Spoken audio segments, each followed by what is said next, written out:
హెచ్సియుకి సంబంధించినటువంటి ఇష్యూ ఇది. హెచ్సియు విద్యార్థులపై కేసులు ఎత్తివేత. జ్యుడిషియల్ రిమాండ్లో ఉన్న ఇద్దరిపైన ఉపసంహరించుకుంటున్నాం. డిప్యూటీ సీఎం బట్టి పోలీస్ జ్యుడిషియల్ రిమాండ్లో ఉన్న ఇద్దరిపైన ఉపసంహరించుకున్న డిప్యూటీ సీఎం బట్టి అంటూ కూడా ఒక వార్త. పోలీస్ న్యాయశాఖలు తగిన చర్యలు తీసుకోవాలన్న ఆదేశం. సుప్రీంకోర్టు ఆర్డర్స్ మేరకు 400 ఎకరాల్లో పోలీస్ పహారా ఉంటుందని వెల్లడి. విద్యార్థుల సలహాలు వినేందుకు ఎప్పుడు సిద్ధంగా ఉంటామన్న బట్టి. క్యాబినెట్ సబ్ కమిటీ భేటీలో కీలక నిర్ణయాలు.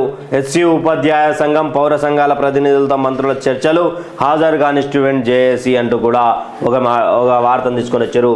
ఇక్కడ పోలీస్ న్యాయశాఖలు తగిన చర్యలు తీసుకొని ఏదైతే కేసులు పెట్టారో అది పర్ఫెక్ట్ కేసులు కాదు, అక్రమ కేసులే. హెచ్సియు విద్యార్థినులపై జరిగినటువంటి లాఠీ చార్జ్ విషయంలో ఎదురు మాట్లాడినటువంటి దాఖలాలు ఉన్నాయి. ఆ దాఖలాలు ఎదురు మాట్లాడినటువంటి వాళ్లకు, అదేవిధంగా అక్కడ కూర్చొని శాంతియుత ధర్నా చేసినటువంటి వాళ్లకు, నినాదాలు ఇచ్చినటువంటి వాళ్ళ మీద, హెచ్సియు విద్యార్థుల మీద అక్రమ కేసులు బనాయించడం జరిగింది.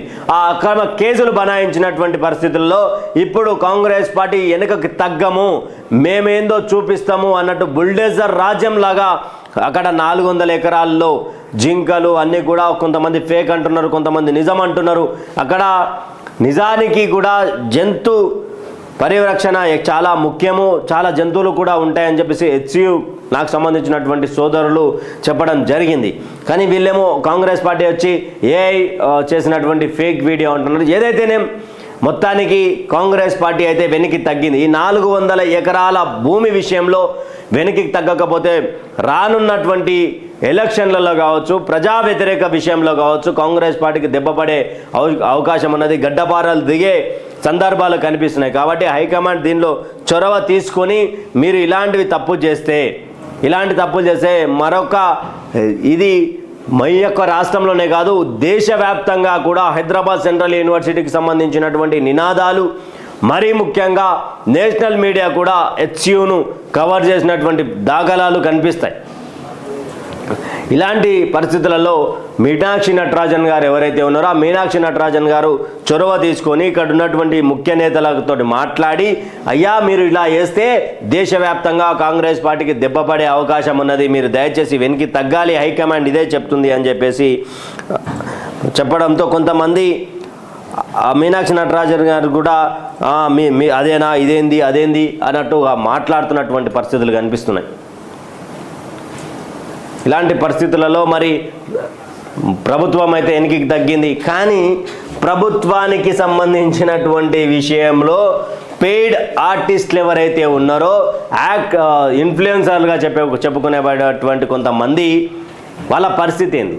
అయితే కొంతమంది ఏమంటా ఉన్నారు, ఏఐ ఫేక్ వీడియోలు చేస్తూ ఉన్నారు, ఏఐ ఫేక్ వీడియోలకు సంబంధించినటువంటిది అని చెప్పి మాట్లాడుతూ ఉన్నారు. సోషల్ మీడియాలో పెద్ద ట్రెండ్ అవుతూ ఉన్నది. కానీ ఇక్కడ ప్రభుత్వం కూడా ఏమంటా ఉన్నది, ఏఐ ఫేక్ వీడియోలు అదైతే ఎవరైతే ఆ వీడియోలను షేర్ చేసిరో వాళ్ళ మీద కూడా కేసులు బనాయించాల్సి వస్తుంది అని చెప్పి చెప్పడం జరిగింది. అయితే నేనేమంటా ఉన్నా అంటే ఏఐ ఫేక్ వీడియో చేసినటువంటి వాడిని అరెస్ట్ చేయండి, కానీ ఏదైతే వీడియో అది ఏఐ నార్మల్ వీడియోనా మా దాంట్లో సర్క్యులేట్ అవుతూ ఉన్నది అంటే మేము గుర్తించలేం కదా సార్, ఇది ఏఐ వీడియో ఇది కాదు అని మేము గుర్తించలేము కదా. అలాంటి పరిస్థితులలో మరి ఏ విధంగా మేము ఏఐని గుర్తించాలి? ఏఐ వీడియో తయారు చేసినోని అరెస్ట్ చేయాలి, సీరియస్ యాక్షన్ తీసుకోవాలని మీద.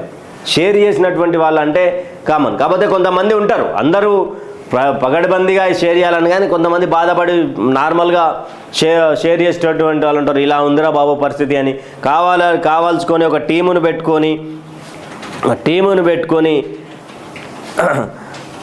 పెట్టుకొని మరి వీడియోలు షేర్ చేసినటువంటి కొంతమంది సిబ్బంది ఉన్నారు. కానీ మొత్తానికైతే హెచ్సియు విషయంలో కాంగ్రెస్ పార్టీ వెనక్కి తగ్గిందంటే ఇది విద్యార్థుల